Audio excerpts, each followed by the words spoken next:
أسعد الله أوقاتكم بكل خير أصدقائي الأعزاء.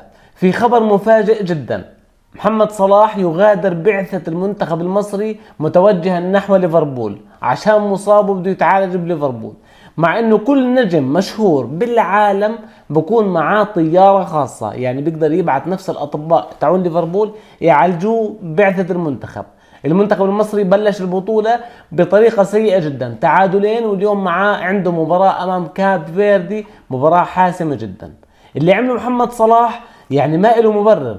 كل الشارع المصري بيحكي وبصرح انه محمد صلاح متخاذل ومحمد صلاح مش عارف شو. هو داخل ارضية الميدان ربنا الله مش متخاذل، ولكن هاي الحركة ما بتنعمل من نجم كبير. شفنا عدة مواقف صارت. ب 2006 توتي كان مصاب ومارتشيلو ليبي مدرب ايطاليا يومها اعلن انه بدي اخذ توتي على المنتخب ولو بقدم واحدة. توتي يومها كان نجم روما وكان يعني جيته عروض من مانشستر يونايتد ومن ريال مدريد ومن كل العالم، ولكن فضل انه يكون مع المنتخب على الرغم من اصابته. ايضا عندك زين الدين زيدان بال 2002 كان ماخذ كاس عالم 98، ماخذ كره ذهبيه، منتقل لريال مدريد، واسم زين الدين زيدان لحاله يعني نجم فوق العاده. حتى رونالدو وميسي صرحوا عديد المرات انه زين الدين زيدان لاعب لن يتكرر، يعني ممكن يتفوق عليهم مهاريا وفنيا، وكنا متفقين انه اسم زيدان. ومع ذلك زيدان راح على مونديال 2002 وغاب عن المباراة الاولى والثانية وشارك بالثالثة. اي نعم المنتخب خسر وما قدم هالاداء الجيد، ولكن زيدان عمل اللي عليه. ايضا رونالدو نفس الشيء باليورو لما كان مصاب وكان على خط التماس وكان يوجه اللاعبين وهو مصاب، وبامكان رونالدو يغادر البعثة ويروح على نادي يتعالج ويعمل كل هاي الامور، ولكن فضل انه يكون مع المنتخب لاخر لحظه لاخر نفس ويشجع بالمنتخب ويوجه باللاعبين، كل الكاميرات كانت موجهه على رونالدو، انه رونالدو كان يمكن شخصيته اقوى من شخصيه سانتوس في هذيك البطوله على خط التماس. ومع ذلك لانه النجم الاول والنجم الابرز ما بده يخذل شعبه. حركه محمد صلاح غريبه وعجيبه. انت بتحكي عن حالك، او في بعض المشجعين المصريين والجمهور المصري بيحكوا انه انت اعظم لاعب في تاريخ مصر. انا ارفض هاي المقوله رفضا قاطعا. انا بالنسبه لي ابو تريكه وزيدان وحسام حسن حتى ميدو احسن من محمد صلاح بالنسبه لي. انسى لي الارقام ولا مش عارف شو، انا بحكي مهاريا. فانت بيحكوا لك اعظم لاعب بتاريخ مصر، ومصر امامها مواجهه تاريخيه، مواجهه حاسمه جدا. يعني اليوم اذا مصر بتخسر بتروح، اذا بتتعادل ممكن تروح كمان. فانت لازم تكون مع اللاعبين، لازم تكون تساند اللاعبين، تشجع اللاعبين، تآزر اللاعبين، تشد من أزر اللاعبين. انت اليوم امبارح تصريحات حكت انه في لاعبين عليهم ضغوطات ولاعبين كذا ولاعبين ما بيأدوا الاداء، وفي افريقيا تطورت ومن الحكي الجميل هذا كله، ولكن انت وين ما بتطبقه. يعني انت حكيته كل هذا الحكي ولكن ما طبقته. لازم تكون مع اللاعبين، تشد من أزر اللاعبين، تشجع اللاعبين. حركة بصراحة غير مبررة وغير مفهومة بالمرة.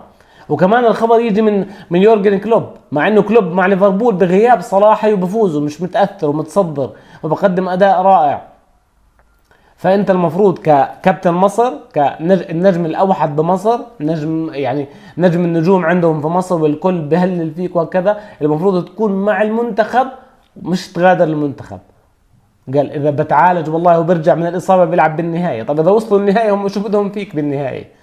زي المسؤول اللي بيكون مخرب الدنيا وبس تزبط الامور قال برجع بتكرم باخذ اللقطه. احنا شو بدنا فيك بالمباراه النهائيه تيجي مثلا ومصر تاخذ اللقب ان شاء الله طبعا وانت تكون موجود؟ خلص احنا وصلنا النهايه بدونك. اصلا قرار انه يعطوك شرط القياده بوجهه نظري الشخصيه قرار خاطئ.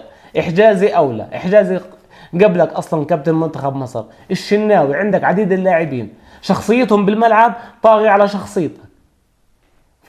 راجع حساباتك، قرار خاطئ جدا، قرار غير صائب. اصلا انت علاقتك مع المصريين ومع الجمهور العربي متدهوره. يعني احنا شفناك باحداث غزه، ما يعني لو طلعت تكلمت وما حكيتش احسن. فالكل منتظر منك رد فعل عكسي، انت رحت خربت الدنيا بزياده.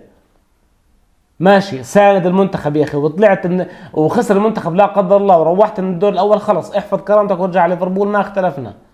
ولكن تترك المنتخب بهاي الظروف الحرجة. حتى لو بدك تحضر مباراة كاب فيردي معاهم لازم تكمل معاهم لاخر البطولة، لازم تتعالج في ساحل العاج، تشوف شو راح يصير مع المنتخب.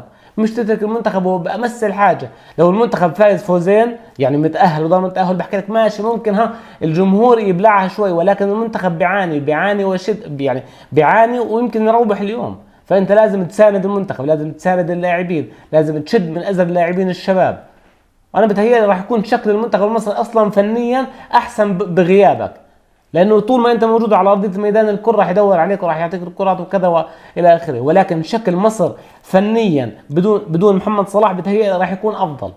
اخواننا المصريين لا تعتبوا على صلاح. صلاح عقليته من اول ما خلص داس ارض انجلترا وليفربول عقليته تغيرت تماما، حركه بالمره مش صح. يعني لو جبت لاعب عديم الخبره ما بيسويها. موقف صراحه غريب جدا من محمد صلاح. بنهايه هذا الفيديو اكتب لي انت بالتعليقات شو رايك بموقف صلاح، شو رايك بموقف الاتحاد المصري، لانه القرار متفق عليه بين الاتحاد وصلاح وليفربول. واكتب لي ايضا شو رايك بحظوظ، وين شايف حظوظ مصر بهاي البطوله. طبعا ما تنسى تشترك بالقناه وفعل جرس التنبيهات، والفيديو شاركه مع الاصدقاء. ايضا زي ما حكيت رايك بالتعليقات مهم جدا، وما تنسى الضغط على زر اللايك كدعم منك للقناه. كان معكم عمر ابو زيد، دمتم بالف خير، والسلام عليكم ورحمه الله وبركاته.